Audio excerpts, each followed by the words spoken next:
Welcome to the Dev Launch Podcast, where we bring you inspiring stories of the tech industry's rising stars. Our guest today is Matt Watson, the co-founder of Fullscale, founder, CEO, and CTO of At Capacity, host of the Startup Hustle podcast, and founder of 3 companies he successfully exited, one of which he cashed out at $150 million. Now, my favorite part about the interview was how down-to-earth he is. Let's listen to Matt share the lessons he's learned while building the series of successful tech startups.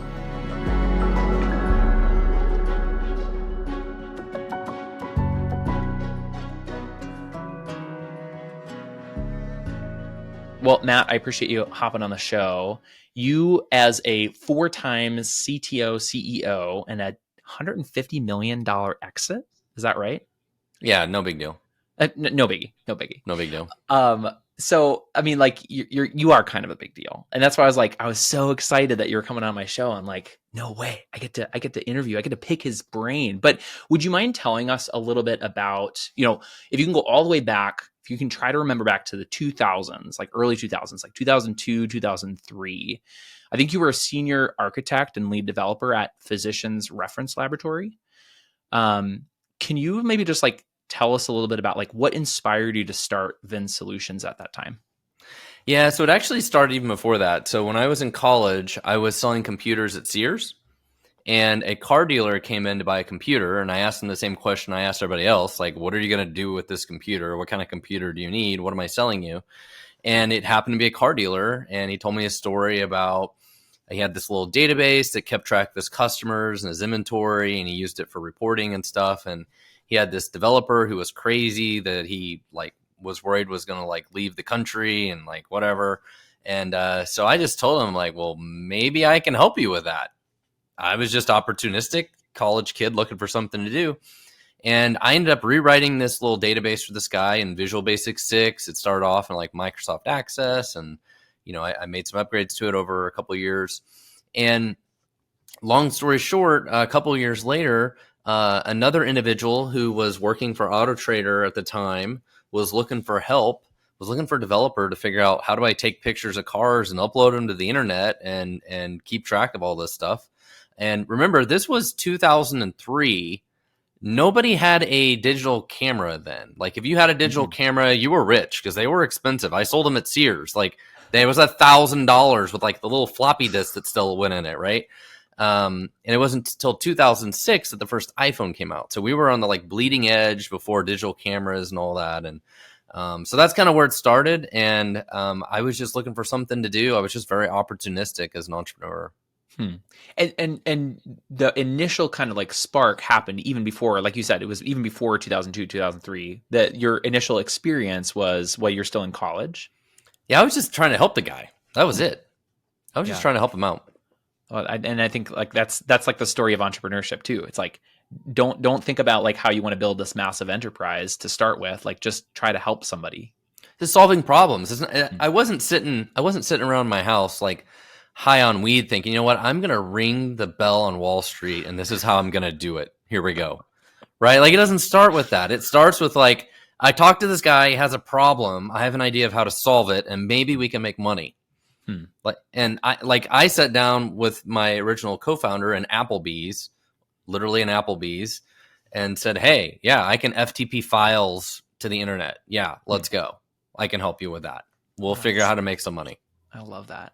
And so, would you say at the time when you launched this, again, back in the 2002, 2003 time, when you actually launched this, did you feel you had the chops, or did you feel you were in over your head? I had no idea what the fuck I was doing. Now, especially as a business person, I really had no idea what I was doing. As a coder, software developer, I could code the shit out of anything. That was no problem. So I didn't have any issues with the tech part of it, but I had no concept of what a startup was or business was or any of that. And honestly, even all the way, we sold a company in 2011. Even all the way through that, I didn't know anything about startups or venture capital or any of that stuff. It was a bootstrapped company. We were just running around building stuff and growing a business. The whole. I mean, the part of that's the value of being outside of Silicon Valley and all that, right? We're just few dudes here in Kansas City building software and making money. Yeah. Midwest. That's the way to Yeah. go. Yeah. And isn't that totally the case though? Like I feel like nothing against Silicon Valley, but there tends to be a little bit of an echo chamber that happens when you are only ever being fed those stories. But then, Yeah. yeah, you look out in Kansas City, or I'm up here in Minneapolis, and we've got a pretty nice tech scene. You guys have a great tech scene down in Kansas City as well, but it's a different type of tech scene. Yeah, it's like let's build a business instead of raising a whole bunch of capital. And I think a lot of it's the bigger ideas. In Silicon Valley, you get more of the somebody trying to create Uber or launch, satellites into space and all these things that are going to take a lot of money to do. Mm-hmm. That's part of it. In Kansas City, people are just little smaller ideas, but they're a lot easier to get off the ground and build and do. Yeah. And so you had mentioned, 2011 is when you guys exited Vin Solutions. Had you taken any outside money up until 2011, or was that your first time taking outside money? We never raised any venture capital or outside institutional money. We had a couple what I would call angel investors that and then we had MasterCard and Visa. Oh wow. Like literally my MasterCard and Visa. Yeah. I mean, that was it. We never raised more than a couple $100,000 or something like that. Wow. Which so when we sold the company, we were doing over 30 million a year in revenue. Wow. That so is incredible. we definitely lived through that. Like the banks won't give you any money until you don't need any money kind of thing. Like, couldn't get a line of credit from the bank or any of that. And until we're making like $1 million a month in profit. And then they're like, yeah, we'll give you a line of credit. And we're like, what the hell do I need a line of credit for? Right. So the craziest thing for us, I don't mean to go on about this story, but the craziest thing for us was 2008, 2009, we go through this recession. Mm-hmm. General Motors goes bankrupt. Chrysler goes bankrupt. Ford closes a lot of stores. We're in automotive. We sell stuff to car dealerships. What are we going to do? How is this going to impact us? It was the best thing that ever happened to us, actually, because before that time, the dealers are making a lot of money. They don't really care how they spend money. People who make a lot of money don't really care how they spend money, right? They just make it rain everywhere they go. And so they would spend a lot of money on newspaper ads and TV and radio and all the traditional stuff. Guess what? All of that ended. That's what they stopped spending on. Like, full page newspaper ads aren't a thing anymore, right? Like people don't spend money on that. People don't spend money on magazine ads anymore as much. So all of that kind of went on the decline, and all the internet stuff took off. So we were in the right place at the right time when all the internet part of it took off. So when we first started the company, autotrader.com was free. And AutoTrader magazine that you would get at the local grocery store was the big thing, right? And so by the time we sold the company, autotrader.com is who acquired us, and they were, a multi-billion-dollar company, and the magazine was gone. And so that we lived through that time frame. And yeah, we were just in the right place at the right time. And part of it is our pitch was we'd go back to our customers and say, hey, we can save you money. We can help you do this digital marketing stuff, sell cars online, because we had built a CRM system and websites for the customers, handle all their internet leads. Like that's what we did. And so we were at the right place at the right time. And we couldn't install customers fast enough from like 2009, 2010, 2011. We were growing at a stupid pace. And so the recession actually helped us. That's so interesting. And I think it probably speaks to you guys were actually solving a problem that wasn't just propped up by maybe slightly poor financial decisions on the part of like the businesses that were investing. Like you said, it's like they had all of these outlets for how they wanted to do sales and marketing, but all of that stuff kind of dried up, except you guys were a meaningful way to still, help them grow. It was probably the final nail in the coffin for advertising like Auto Trader magazine and the newspapers and all that. It was like the final nail. But in any kind of major shift like this, like take ChatGPT today, on my podcast, I've interviewed 3 or 4 people that are doing AI related stuff. They were doing it a couple years before ChatGPT came out. So when ChatGPT came out, they were ready. You take somebody like Jasper and we did one that was security related. There were 2 or 3 others like video and photo related AI stuff. They were ready to go. So when the market came, they weren't scrambling around trying to figure out how to build a product. No, they already had the product. they were ready to go. And so that's what happened to us, right? We were there, we had a great product. And when everything took this major shift, we were just there. We were ready to go.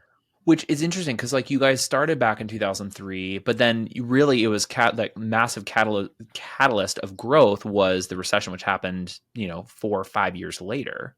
So it's not like you guys had been, it's not like you had like 20 years, but like you also didn't do it like literally the year before all this stuff happened. You had some time.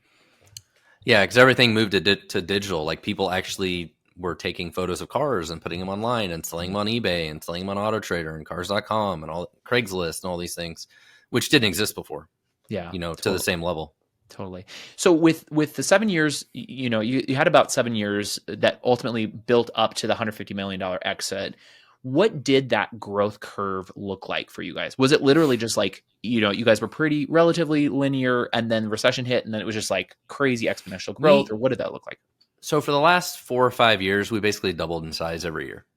I don't remember the exact numbers, but it was basically about double year over year over year, which, gets crazy eventually, right? Because you're talking about adding like 100 employees, in a year, and you get on the elevator and somebody asks you, what floor are you going to? And I'm looking at them like, you work for me, right? Like they don't, that gets weird. Eventually it gets weird. And that's the thing about business is very different from when you have 10 employees to 20 to 50 to 100 to 200. Like things are very, very dramatically different. And I own a company today that has 300 employees, and that's a totally different employee than totally different business than another business I have that has like less than 10.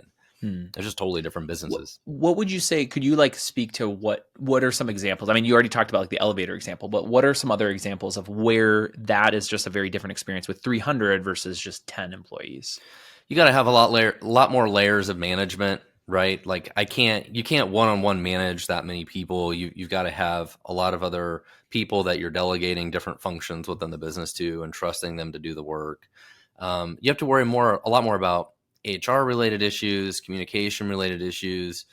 When you have 300 employees, you have somebody almost every week that quits or, gets fired, resigns, hires somebody new, like maybe not every week, but probably every month. Every month you've got somebody that resigns. Like, so, you think about like, oh, there's a 5% chance that something's going to happen. Well, and you have 10 employees, that 5% chance doesn't happen very often. When you got hundreds, like that's every day, right? You spend a lot more time just dealing with crazy, sort of problems that happen and weird stuff that happens. And so I've had conversations with people who've I wouldn't say necessarily lamented, but somewhat lament the transition that happens when you get to like that larger size.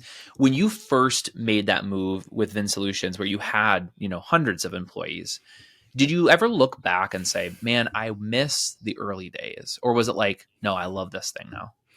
It was a lot of fun for me because, the first few years are super hard. And eventually you're like, we're selling, sales are good. There's problems. There's new problems every month, but it was fun. It's like, we're on top of the world. Like we're crushing it right now. Like it was a lot of fun.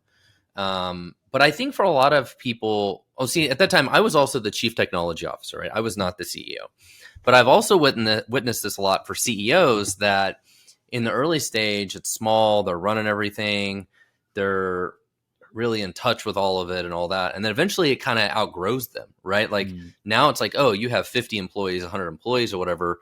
Your job is totally different now. Now it's like operational brain damage. It's managing other people and processes and all that kind of stuff. Like it's not just you run around running a little business. And all of a sudden it's like, no, you just manage other people all day and you're managing processes and looking at financials and like board meetings and like PowerPoints and like all this kind of shit. It just becomes a totally different job. And some people just don't like that job. And I think a lot of entrepreneurs specifically just really struggle with delegating different pieces, right? Like they become the kind of control freak. And I think that's the hardest part is they struggle to delegate different pieces of it. At some point in time is a big problem that they have to get past. Yeah. I mean, but for you I mean, it sounds like you didn't necessarily have as much of that because you weren't necessarily in the CEO seat. But I'd imagine even in the CTO seat, you still had a number of people you were overseeing. Did you get to that point where you're just like, I wish I could just build the thing and not be doing all like the management and stuff like that? So I hired basically a VP of engineering, and the VP of engineering was designed more to handle the day-to-day operations of the team. Hmm. And I was still kind of like the crazy wizard behind the curtain, still involved in the technology, all the way up to the very end. So, I mean, my specialty was prototyping new products, figuring out like how to build things and do things. Hmm. And then the rest of the team was kind of doing all the rest of the work and keeping the lights on, and Hmm. making changes and stuff. And our when I left, I think we had about 40 software developers. So there was a lot of different things that were all going on, but I was still kind of the mad scientist, still doing stuff. So what you're saying is you can have your cake and eat it too. You can if you delegate certain parts of it. Like I heard a VP of engineering, and I said, "Hey, you go run all this other stuff." Hmm. That's definitely the way to do it. I mean, I think you hit the nail on the head when you said many entrepreneurs struggle to just let go and to Yeah, delegate the right things to the right people. they don't trust other people. Hmm. And Yeah. and the problem is like, and I had this problem a lot, especially when younger in my career, is like, oh, they can't do this as good as I can do it. I can do it better than them. So like, you don't want to give it up. But I think the key lesson there is you just have to realize, like, if they can do it like 80% as good as I can, like, that's good enough. That's Like, right. just I don't scale. Like, I can't do it. And Hmm. I've always known in my whole career that if I spend a little bit of time training and working with other people, I can make them a lot more productive.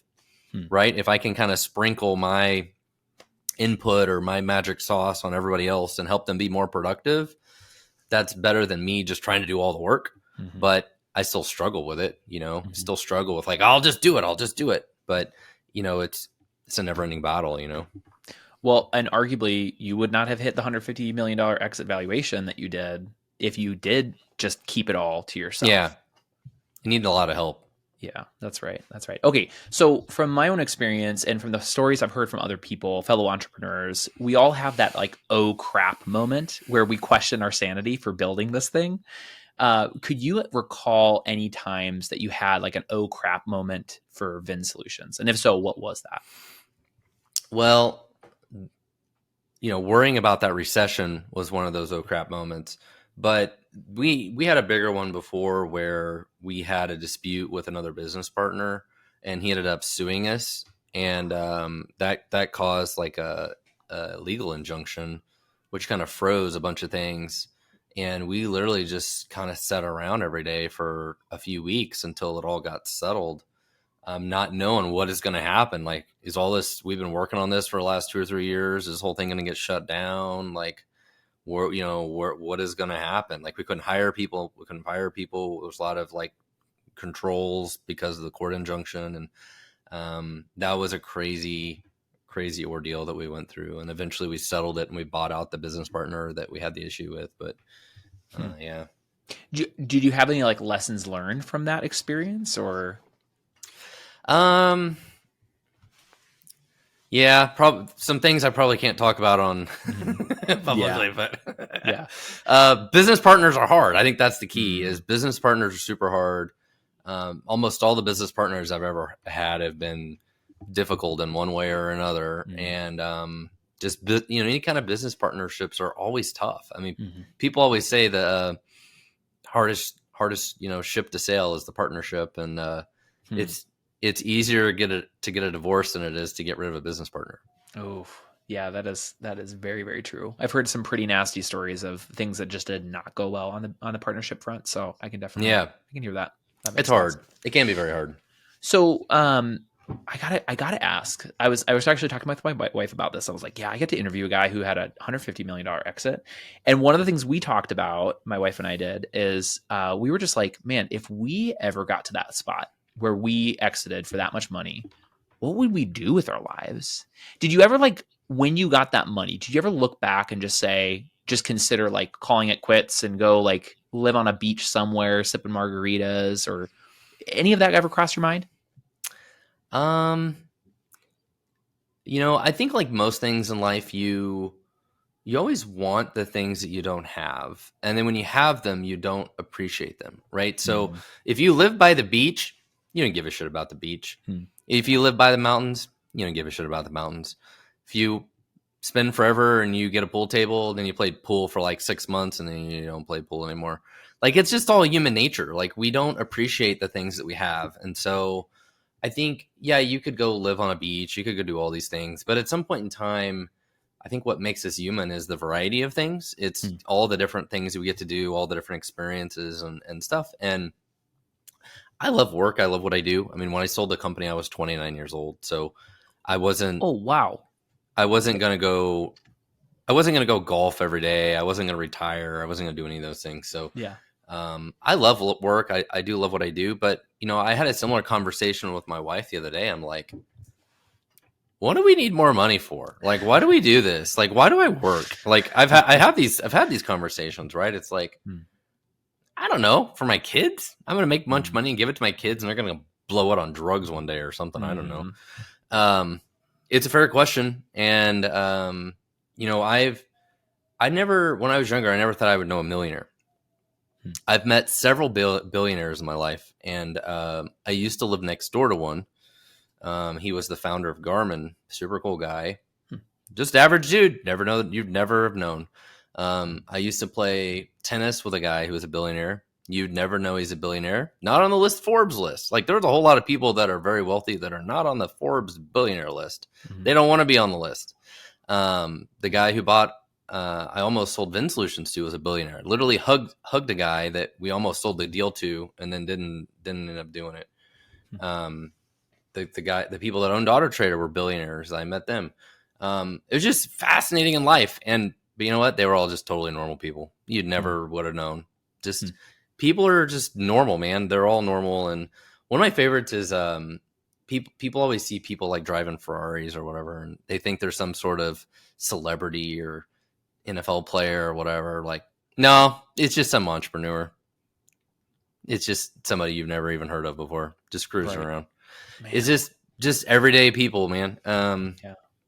Well, and that was like my experience in the short conversations that we've had prior to this interview. Is just like you do just seem like just a normal dude. And I think that's such an interesting perspective that not only what you said, that you don't appreciate the things that you have when you actually have them. You only really appreciate them when you don't have the thing. Yeah. And then also just that fact that, like, to some extent, like, work in and of itself is actually a gift. I love work. Yeah. And I'd imagine that to some extent for the rest of your life, there's going to be some element of work in whatever you choose to do. You're not just going to, veg out somewhere. Well, I think we all look forward to the future. So somebody posted on LinkedIn the other day, they're depressed, whatever, blah, blah, blah. They were posting, you may have even read the same guy's post, but, and I actually commented on there, like, maybe you just need to plan a vacation. And there's like psychology behind this. Like all humans, like they need something to look forward to, be it a goal, a vacation, whatever it is, because there's just something about it that drives us and keeps us like motivated and entertained. And it can be as simple as just planning a vacation. Like it gives you a reason to talk to your wife and get excited and do research, do all these things. Like we all need something to look forward to, is the point. Like no matter what, we all just need something to look forward to. Now the key is, like, there's obviously a certain amount of wealth that is a security blanket and it takes away risk. And you're like, I can go to Target and buy literally anything and I don't care what the price is. I can go on vacation anywhere I want and it doesn't matter how much it costs. Like there's, a certain part of that is awesome, but past that, like the money doesn't really matter. Like it doesn't really matter anymore. Yeah. It's not a value. It doesn't change your life beyond that. Like that part of it's helpful. But if you have $10 million, $100 million, $1 billion, like at some point in time, it's a bunch of money you gave some wealth management dude, and you just get an update every year about how big the number is. It doesn't really matter. Yeah. So Matt, you went on after this exit. You went on to then start Stackify in February of 2012. I'd imagine that was after the probably non-compete and also like the advisory kind of transition place kind of lapsed. Could you, like, in what ways was Stackify similar to Vin Solutions, and in what ways was it like totally different? Well, the only way it was the same was it was a tech company, and it was kind of crazy for me because I took a big leap in being like the CEO, and I had no business partners. It was 100% me, and I decided to fund it, which was kind of a stupid idea. Funded the beginning stages of it, and we were selling software to other software developers, and so he was trying to go off of my own experience and building tools to help developers with troubleshooting the performance of their software and diagnostics and different things like that, which is now the APM or observability products, or what those are called today. Back then, those buzzwords weren't really terms then, but that was brutally hard because what I learned very quickly, and the big lesson was like I could build products, but knowing how to sell it was super hard. And selling software to software developers is like the literally hardest people in the world to sell something to. They don't answer the phone. They don't click on ads. They don't answer spam email. They're all wearing aluminum foil hats in the dark somewhere, right? Like that is the target demographic. And marketing does not work to them. It's super hard. Selling them stuff is super hard. And then they look at your software and they're like, oh, I could just build that myself this weekend. Like, or there's an open source version on GitHub of this thing. Like, It is so hard. And eventually we figured it out and figured out how to market to them, which was content marketing, and grew the business. And we were in Inc. 500 and we were successful and all these things. But learned a lot, made a lot of mistakes, burned a lot of money along the way, funding it myself, which was a hard lesson. Like when you can write your own checks, that's a very dangerous thing. Very dangerous things to be able to fund your own company, because you can just keep funding it instead of fixing the problems. Mm-hmm. You're like, oh, we really need to do all these things. I'll just keep writing the checks. I don't want, like that's a really dangerous problem, being able to fund your own thing. So you mentioned content marketing. Was this the impetus for the Startup Hustle podcast, or was that something different? The podcast came later. Okay. What was the content marketing that you found worked well for that demographic? Just blogging. So it's like software developers are very difficult to market to, but if they have a problem, they go to Google and they search for it, just like everybody else. And so content marketing worked really well. We, at the height of it, we were getting 10 million website visitors a year to our blog. Wow. So that drove a lot of leads and trials and downloads of our software and everything, and worked well for our go-to-market strategy. And then we sold that company in 2021, 2021 during COVID, which was super bizarre because the sales process started like in 2020. Like we were going through the process in 2020, and we sold that company without ever meeting the buyer. Oh, interesting. They were from California and they were scared to death to meet in person. I'm like, I'll fly to California. I don't care. I can wear a mask, like whatever. No, we can't do that. So yeah, sold a company to people and never met them in person. Weird. Oh, that's so wild. Such a COVID thing. A very COVID thing. Yeah, 2021. I imagine though the exit, in addition to that aspect, the exit for Stackify was a lot different than Vin Solutions. Was it, I mean, even dollar amount wise, was it anywhere close to what you had for No. Vin? Okay. No, it was a much smaller deal. And I honestly was sort of ready to just sell it and be done with it, because it was hard and a grind. And we were competing with some companies you've probably heard of, New Relic, Datadog, App Dynamics, and others. And it was hard. It was brutally hard. And, we'd found our little niche and we were doing really good. But it was brutally hard. And part of the reason we sold to this company called Netrio was hoping that they would bring more of the go-to-market strategy and partnerships. And because they did server monitoring and they had more enterprise clients. And so we were hoping that they would sell the product to them, to the enterprise, and that would help with the sales part of it. So. Okay.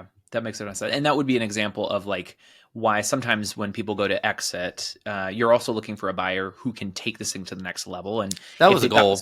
Yeah. And if they got the special sauce like these people did with the content, with the marketing, the more go-to-market strategy kind of stuff, they can really take it in a new way. So it's really interesting. And if I'm tracking your progression up to this point, it's largely you'd been working on products, like a product-based business, a Yeah. SaaS kind of solution. But then after that, you then launched Full Scale, which is your offshore software development staff augmentation agency. Yeah, that started in the middle of the StackFi journey because I needed to Hmm. hire. So we were building profilers for computer programming languages, and so we had built it for a couple programming languages, but I needed to do it for 4 more, and I'm like, man, I can't afford to hire like 8 software developers because I needed like 2 developers for each of these languages. Like, no way I could afford to do it. So we had hired some developers before in Russia and South America, and had worked well for us. So we'd kind of proven that we could work with offshore, overseas, remote developers, whatever you want to call them. And my friend had some employees in the Philippines. He's like, Matt, you should really try the Philippines. Their English is the best in the world, and their cost is even lower. And they're really, nice people, really hardworking people. And I'm like, you know what? All right, fine. Let's give it a try. And I just thought I was going to hire like 10 or 15 people. And my friend had like 5 or 10 employees for his little company.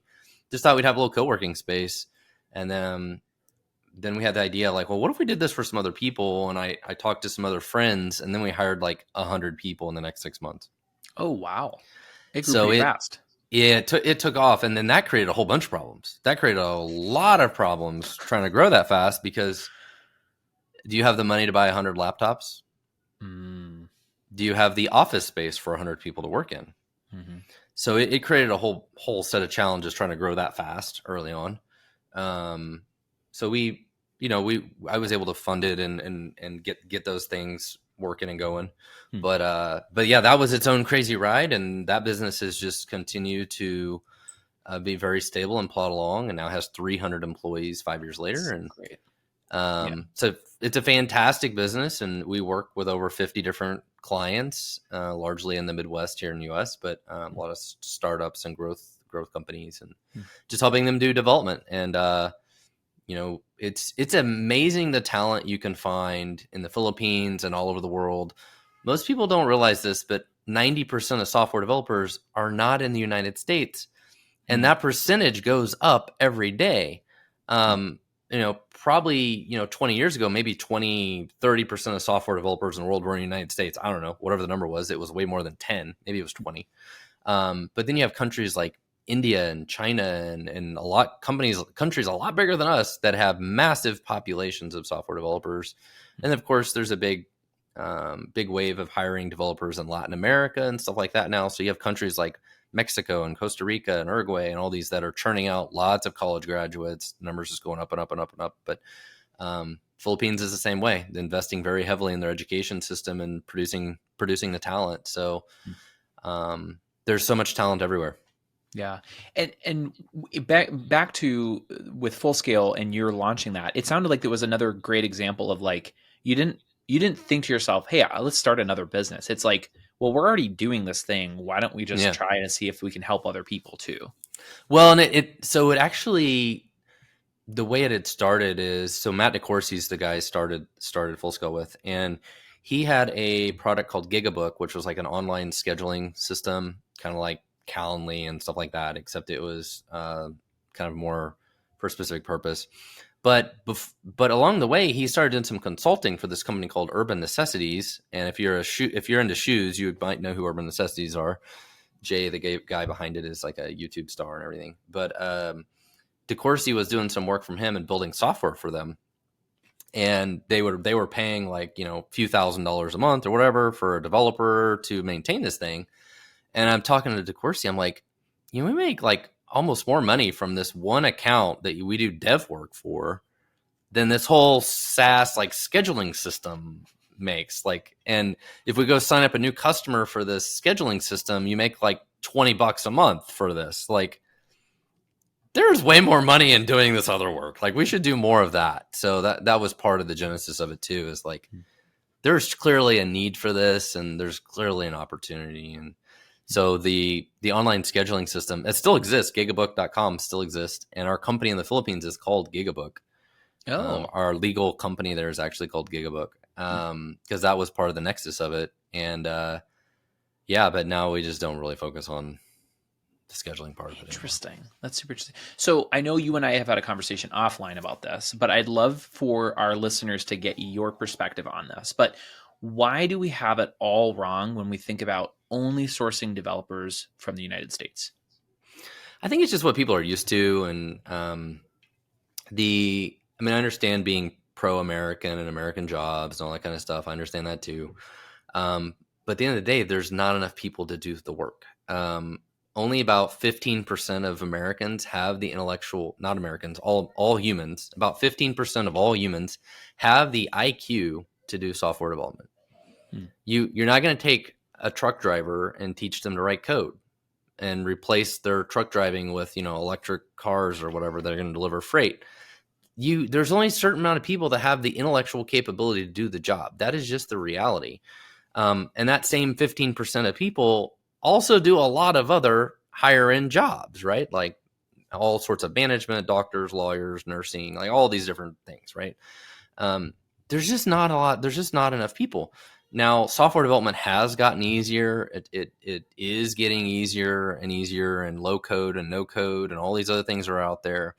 But at the end of the day, there is just not enough talent. Now, over the last year, there has been a lot of layoffs, and there are more people out there than there has been in the past.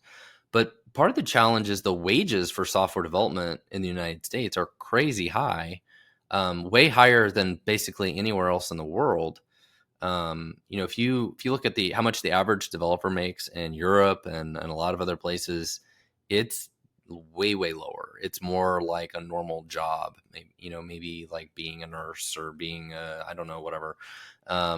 Just American, tech companies have driven the wages of software development to be almost like 2x what I hate to say it should be, but kind of 2x what you would kind of expect almost. At least 50% probably more than they could be or should be or whatever. It's just they're extremely high.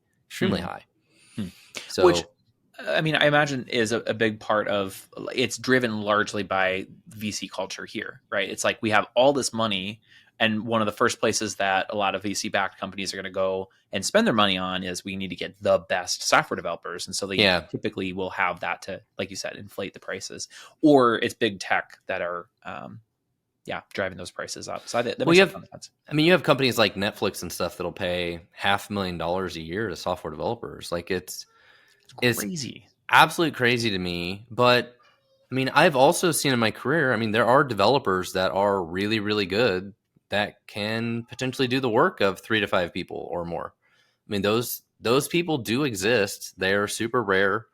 I can be one of those people if I have the time to sit down and work. Like I know what needs to be done, I know how to do it, and I can do it. And if you know all 3 of those things, you can get work done 10 times faster than everybody else. Like that is the reality of it. It'd be no different than hiring anybody to do anything else. Like if I hire somebody to say, come plant flowers in my front yard, and I don't tell them anything else, they're not going to be very productive, right? They run around, they ask a million questions. Well, what kind of flowers? Where do you want the flowers, right? Like, but that's the typical corporate world. Like that's why things get done so slowly. Mm-hmm. Versus if you're like, I know exactly what I want. I'm going to Lowe's today. I'm getting the flowers and I'm planting them today. You can get it done 10 times faster, right? And if you hire the right software developers, it's the same way. They can move mountains way faster. Yeah, they're a force multiplier as opposed to just another potentially slowing down the process. Oh, sure. Yeah. So I think something that you and I had talked about that I'd love to get your take on here in the episode is we talked a little bit about, all right, if we're going to do nearshoring or we're also thinking about offshoring, if somebody gets to the point, if a software development company or somebody who has a product that they're developing, if they get to the point where they're ready to offshore their development, and they're considering Philippines versus India, because India is another big place for offshore development. Why are the scales tipped more towards the Philippines, in your opinion? Why would I choose the Philippines over India? Mm-hmm. There's a few reasons. English fluency is a big one. Most people don't realize that the Philippines is the 3rd largest English speaking country in the world. There's 100 million people that live there, and I think it's like 70 or 80% of them speak English. So English is super strong. Culturally, they're more similar to Americans culturally. They're all Catholic, they're all Christians. And so just from a culture perspective, that I don't mean that in a negative way against any other cultures, but just culturally, they're easier, maybe more natural for people to interact with. But some of that is important in the work culture. So, I think one of the biggest problems in India is the class system and some of the culture issues with working with management and all that kind of stuff is what I always hear. That is less of an issue, and it's really no issue in the Philippines. So just hardworking people, it's easy to work with. I don't know why, but I've talked to hundreds of people about software development and specifically in India, and I swear like 70-80% of the time they don't have a good story about it. But if they have done software development literally anywhere else, they usually have a good story. I mean, it could be Latin America, it could be Russia, it could be Israel, it could be Philippines, it could be anywhere, literally anywhere. They usually have a positive experience. So I can't really speak to the struggles of that with India, but honestly, it just has been my career experience. Yeah. And I'm glad that you brought up the cultural element, because I think I don't think it's necessarily something that is top of mind, like as a conscious thought for why we're hesitant to offshore. But I think culture is a big part of it, and it needs to be a consideration when we think about how we can extend or augment our team. You kind of need to have some degree of cultural fluency on both sides. And I think it's an interesting perspective for sure that, from your experience, and I mean, obviously from the experience of the 50 plus clients that you have, Philippines tends to be a pretty good culture fit for the American workplace. It is. And I think Latin America has also been super popular recently, and I think has worked really, really well for a lot of people I've talked to. So that's been really a big trend the last few years. And you talk about nearshore and offshore are kind of funny terms because, if we were in Europe, would Latin America be considered offshore?